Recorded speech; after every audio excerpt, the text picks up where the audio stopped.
नमस्कार साथियों, welcome to daily 6 PM class. इस क्लास में आज हम एमसीक्यू सीरीज का 179 लेक्चर नंबर 179 डिस्कस करेंगे। क्वेश्चन नंबर फर्स्ट है, महाभारत परियोजना प्रोजेक्ट का समालोचनात्मक संस्करण निम्नलिखित में से किसके प्रधान संपादकत्व में संपादित किया गया था? तो ये थे वी एस सुक्तांकर।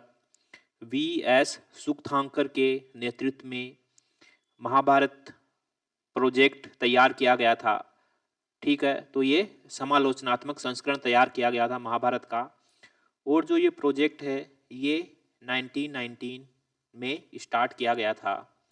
ठीक है, इस प्रोजेक्ट में क्या था कि पूरे देश भर में बिखरी हुई जो महाभारत से रिलेटेड जो श्लोक है, जो जानकारी है, उनको इकट्ठा करना और उनमें से जो भी कॉमन है, जो भी उचित है, जो प्रासंगिक लगता है, उन सबको इकट्ठा करके एक संकलन तैयार किया गया और जिसको महाभारत की जो है संपूर्ण कृति के रूप में उसको प्रस्तुत करने का प्रयास किया गया। और ये किसके नेतृत्व में किया गया? ये किया गया वी एस सुक्तांकर के नेतृत्व में। क्वेश्चन 2 है, कलहण के पश्चात राजतरंगिणी का लेखन किसने जारी रखा था? तो कलहण संस्कृत के विद्वान थे और राजतरंगिणी के लेखक थे जो कि संस्कृत भाषा की रचना थी। राजतरंगिणी की रचना 1148 से 1150 के मध्य की गई थी। 1148 से 1150 के मध्य की गई थी राजतरंगिणी की रचना कलहण के द्वारा। कलहण की जो राजतरंगिणी थी इसमें 8 तरंग और 8000 श्लोक थे। कलहण की जो राजतरंगिणी थी ये संस्कृत के ऐतिहासिक महाकाव्यों का मुकुटमणि कहा जाता था। इसको संस्कृत के ऐतिहासिक महाकाव्यों का मुकुटमणि कहा जाता है कलहण की राजतरंगिणी को। जो कलहण की राजतरंगिणी है इसको आगे राजतरंगिणी के आगे इतिहास लिखा था जोनराज ने, यानी कि जहां पर कलहण ने छोड़ा उससे आगे जो राजतरंगिणी को आगे लिखा था जोनराज ने, और इसको राजतरंगिणी द्वितीय नाम दिया गया। जो जोनराज थे, जोनराज कश्मीर के 15वीं शताब्दी के इतिहासकार और संस्कृत के प्रसिद्ध कवि थे। द्वितीय राजतरंगिणी में कश्मीर के शासक जैनुल आबदीन तक का इतिहास का विवरण मिलता है। ठीक है, तो कलहण के बाद राजतरंगिणी को आगे किसने बढ़ाया? तो वो थे जोनराज। क्वेश्चन 3 है, निम्नलिखित में से किसे श्रुति साहित्य कहा जाता है? तो वेदों को श्रुति साहित्य कहा जाता है। इसका कारण क्या है कि जो वेद है, ऐसा माना जाता है कि जो वेद है, वेद कोई जो है किसी व्यक्ति ने इसकी रचना नहीं की। वेदों की ये रचना हुई है जब ऋषि मुनि जंगल में बैठकर ध्यान लगाते थे तो उनको जो है दिव्य वाणी के द्वारा कुछ शब्द प्राप्त होते थे और उन शब्दों को सुनकर वे याद रखते थे और वे याद रख के अपने शिष्यों को वैसे का वैसे सुनाते थे।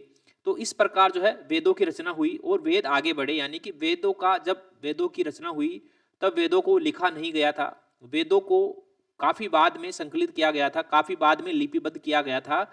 उससे पहले तो ये काफी सालों तक जो है श्रुति माध्यम से ही चल रहे थे, यानी कि गुरु पहले सीखते थे, उसके बाद वे अपने शिष्यों को सिखाते थे, जो है सुनाते थे और वे जो है याद रखते थे। और आगे जब शिष्यों के शिष्य होते थे तो वे भी अपने शिष्यों को जो है याद करवाते थे वेदों को। इसलिए इनको श्रुति साहित्य कहा जाता है, यानी कि इनको लिपिबद्ध नहीं किया गया, ये सुनने के माध्यम से ही आगे बढ़े हैं। ठीक है, क्वेश्चन नंबर 4 है, अवदान साहित्य किस धर्म से संबंधित है? तो अवदान साहित्य बौद्ध धर्म से संबंधित है। यह संस्कृत भाषा में रचे गए बौद्धों का चरित्र प्रधान साहित्य है। ठीक है, यह संस्कृत भाषा है, इसकी अवदान साहित्य की भाषा संस्कृत है और यह बौद्धों का चरित्र प्रधान साहित्य है। ठीक है, अवदान प्राय बौद्ध उपासक व्यक्ति विशेष आदर्श चरित्र होता है। अवदान कौन होता है? अवदान प्राय एक बौद्ध उपासक होता है, व्यक्ति विशेष और आदर्श चरित्र होता है। ठीक है, यह होता है अवदान। अवदान शतक तो हीनयानी बौद्धों का साहित्य है अवदान शतक। और अन्य अवदान कौन कौन से हैं? अन्य अवदान है अशोक अवदान, दिव्य अवदान आदि। ठीक है, अवदान शतक हीन यानी बौद्धों का साहित्य है। आगे क्वेश्चन की तरफ चलते हैं। क्वेश्चन नंबर 5 है, निम्न में से कौन सा एक युग्म सही सुमेलित नहीं है? पहला है वाक्पति, तो वाक्पति ने गौड़ बहू की रचना की थी, सही है। सोमदेव ने कथा सरित सागर की रचना की थी, ये भी सही है। दंडिन ने 10 कुमार चरित्रम की रचना की थी, ये भी सही है। बिल्हण ने विक्रमांक देवचरित की रचना की थी, ना कि नवसाहसांक चरित की।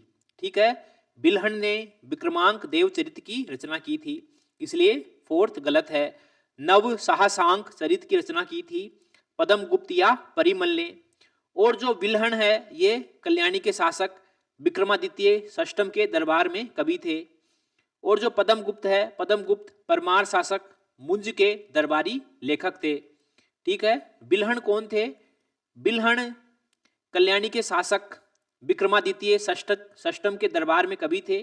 ठीक है, और जो पद्मगुप्त है या इनको परिमल भी कहा जाता है, परिमल भी कहा जाता था, जिन्होंने नव साहसांक की रचना की थी। तो पद्मगुप्त परमार शासक मुंज के दरबारी लेखक थे। ठीक है, तो इसमें चौथा ऑप्शन हमारा आंसर हो गया। क्वेश्चन नंबर 6 है, दाई भाग विधि व्यवस्था के अनुसार पुत्र पैतृक संपत्ति का उत्तराधिकारी कब बनता है? तो दाई भाग विधि के अनुसार पुत्र पिता की मृत्यु के बाद पिता की संपत्ति यानी कि पैतृक संपत्ति का उत्तराधिकारी बनता है। और दाई भाग विधि व्यवस्था की रचना की थी जिमुत वाहन ने। और एक दूसरा भाग है विधि व्यवस्था पर ही है, विधि व्यवस्था पर ही, जिसका नाम है मिताक्षरा, और इसकी रचना विज्ञानेश्वर ने की थी। और इसमें पुत्र पिता के जीवित रहते हुए ही जो है पैतृक संपत्ति पर अपना दावा कर सकता है।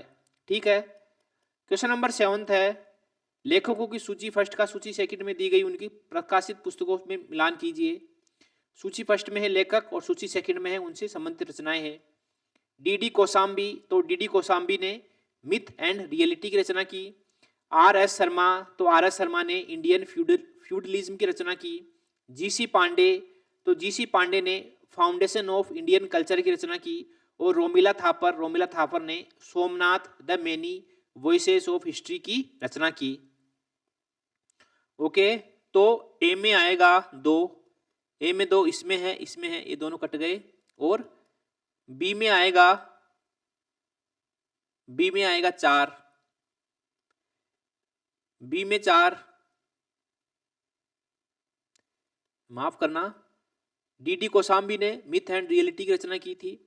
तो ए में आएगा 2, ए में 2, इसमें है, ये दोनों कट गए। और बी में आएगा, आर.एस. शर्मा में आएगा इंडियन फ्यूडलिज्म, तो ये बी में आएगा 1, बी में 1, इसमें है, तो इसमें चौथा ऑप्शन हमारा आंसर हो गया।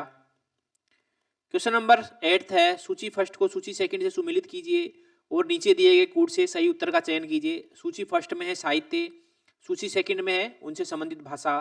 तो उत्तर वैदिक साहित्य संस्कृत भाषा में थी। प्रारंभिक बौद्ध साहित्य ये पाली भाषा में थे। जैन साहित्य अर्धमागधी भाषा में थी और संस्कृत साहित्य तमिल भाषा में थी। तो उत्तर वैदिक साहित्य संस्कृत भाषा में थे। एम ए 4, तो इसमें चौथा ऑप्शन हमारा आंसर हो गया।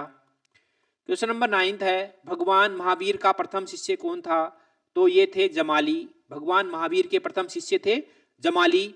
और भगवान महावीर ने अपना पहला उपदेश राजगृह के निकट विपुलायल पहाड़ी पर दिया था। राजगृह के निकट विपुलायल पहाड़ी पर दिया था अपना प्रथम उपदेश।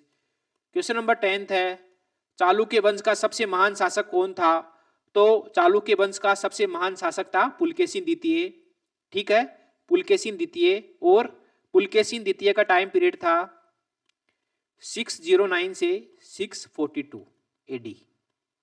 ओके, इसी के साथ एमसीक्यू सीरीज का लेक्चर नंबर 179 यही समाप्त होता है। मिलते हैं अगले लेक्चर में, तब तक के लिए थैंक यू वेरी मच।